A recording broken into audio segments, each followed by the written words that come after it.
नमस्कार दोस्तों, आपका स्वागत है। टेरेसा नाम के एक बहुत बड़ी साइकिक मीडियम है और उसने कुछ ऐसी बातें कही है उच्च आत्माओं को लेकर, जो मास्टर सोल होती है, उच्च भली आत्माएं, उनको लेकर उसको आज हम देखने की कोशिश करेंगे।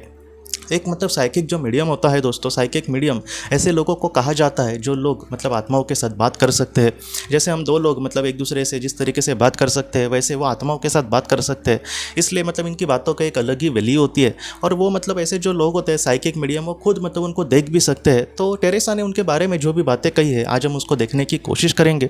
टेरेसा हमसे ये कहती है दोस्तों कि जो उच्च बली आत्माएं होती है, वो ऐसे ज़्यादातर आत्माएं होती है जिन्होंने पृथ्वी पर जीवन लिया है और वो अभी पूरा अच्छे से उन्होंने इस बात को कंप्लीट किया है, एक अच्छा इंसान बन के उन्होंने जीवन में दिखाया है। और ऐसी जो आत्माएं होती है, फिर से पृथ्वी पर जन्म लेने की उनको ज़रूरत नहीं होती। इसलिए वो लोग कुछ अच्छा ही काम करने की कोशिश करते हैं। वो एकदम दिल से पवित्र लोग होते हैं, कुछ अच्छा काम करना आत्मालोक में रह के वगैरह भी करते हैं।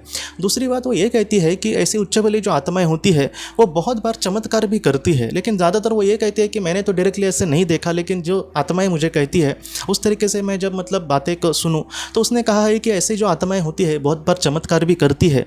ये बात विस्पर रतु ने भी कही थी, सेम टेरेसा ने भी कहा है। उसने ये कहा है कि ऐसी जो आत्माएं होती है, कभी कभी एक थोड़ी देर के लिए, जैसे 10 मिनट, 15 मिनट, एक दिन, इसके लिए एक कुछ समय के लिए वो पृथ्वी पर आ सकती है और पृथ्वी पर किसी अच्छा कार्य उसको समझो कुछ करना है, तो ऐसे में वो करके कार्य बाद में फिर से चली जा सकती है। और उसने बाद में ये भी कहा है कि ऐसी जो आत्माएं होती है, वो जितना हो सके लोगों को अच्छा ज्ञान देंगी, उनको जितना हो सके मदद करने की कोशिश करेंगी, लोगों को दुख से बाहर निकालने की कोशिश करेंगी। वो कभी किसी से कुछ भी नहीं चाहेंगी, बस दूसरों को मदद करने की कोशिश करेगी। बाद में टेरेसा ये कहती है कि ऐसी जो बली आत्माएं होती है, ये एक बात मुझे एक दूसरे साइकिक ने भी कही थी। उन्होंने कुछ इस तरीके से कहा, टेरेसा ने भी वही कहा है कि ऐसी जो आत्माएं होती है, उनको देखकर ही हम समझ सकते हैं कि एक पवित्र आत्मा है। जैसे पृथ्वी पर कोई इंसान दिख तो अच्छा रहा है, लेकिन वो अंदर से बुरा है, जो हमें पता नहीं चलेगा। लेकिन आत्माओं के साथ कुछ इस तरीके से बातें होती है।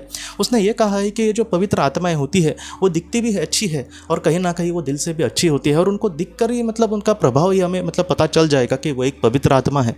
और उसके बाद टेरेसा हमसे ये कहती है कि उनका जो बात करने का ढंग है, एकदम विनम्रता से वो बात करेंगे, जैसे हमारे एकदम प्यारे पिताजी हो, प्यारी माँ हो, जिस तरीके से अपने प्यारे बेटे को वो समझाने की कोशिश करेंगे, एकदम दिल से, ऐसे एकदम सिखाना इसलिए सिखाना नहीं, एकदम दिल से वो कहने की कोशिश करेंगे। वैसे ही उनका कहने का ढंग होता है। और ये जो पवित्र आत्माएं होती है, बहुत बार हमें अच्छे राह पर लेकर जाती है। टेरेसा ने आखिर में ये भी कहा है कि अगर उनकी हम सारी बातें अच्छे से माने, तो हमारा जो जीवन है बहुत ही अच्छे से सार्थक हो सकता है। ऐसे जीवन को बहुत ही ज़्यादा आत्मालोक में महत्व दिया जाएगा। और टेरेसा ने यही कही है, सारी बातें जो आत्मालोक से रिलेटेड है। और उसमें जो पवित्र आत्माएं होती है, उनके बारे में उसने कुछ इस तरीके से बातें कही है कि जो पवित्र आत्माएं होती है, बहुत ही पवित्र होती है। किसी काम के लिए, किसी चमत्कार वो पृथ्वी पर आकर कर सकती है।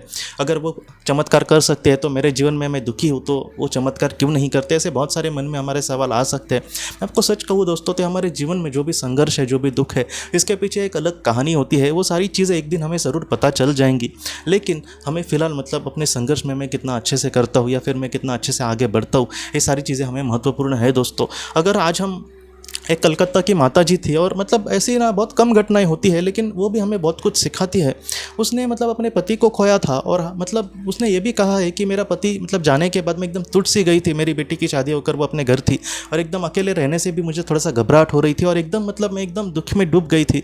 लेकिन दोस्तों 2-3 महीने के बाद, उसके पति के जाने के बाद, उसने मेडिटेशन शुरू किया, और धीरे धीरे उसके एक आत्मशक्ति जो बोलते हैं ना, वो इतनी स्ट्रांग हो गई कि अब वो और भी किसी को समझाने की कोशिश करती है जिन्होंने किसी अपने को खोया है। तो इस तरीके से है दोस्तों, अगर हम एक कदम आगे बढ़ने की कोशिश करेंगे, तो हो सकता है कि हमें उस तरीके से रास्ते मिले।